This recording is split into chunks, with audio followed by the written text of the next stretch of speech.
Welcome back to a more detailed look at PhotoPark's key features. Let's learn how to import pictures into the app. Basically, there are 3 ways to import. First, you can choose pictures directly from your iPad's photo library. There are many ways to upload photos to your iPad, and you probably know of them. Here, we did it with an SD card. Now, go to Import.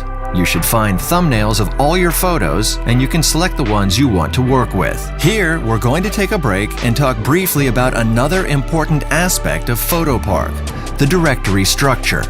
This organization system is similar to that of the folders on your computer. You can select and create directories and subdirectories to manage your work and keep everything organized. So, let's say we want to work with pictures from our last photo shoot. We can create a directory and title it Photoshoot October 14. Now, we highlight that directory and tap on Import. Back in the Director screen, we can select that directory and all selected pictures appear on the screen. A second import method is via iTunes. Connect your iPad and go to the Apps section of iTunes, where you will find a list of apps that are capable of file sharing. First, you need to zip the files on your computer, and then you can drag and drop the zip files into PhotoPark. You can also move single pictures into PhotoPark, and they will appear in the home screen. In the Zip menu of PhotoPark, you will find your file in the list on the left. Select it, unzip it, and give your target directory a title.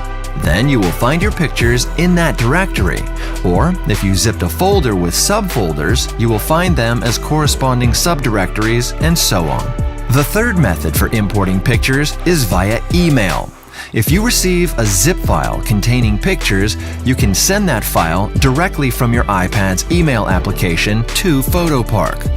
Then, proceed with that zip file as you did earlier using files imported via iTunes. Next, watch our video about the Director screen and find out about all the tools available to you with PhotoPark.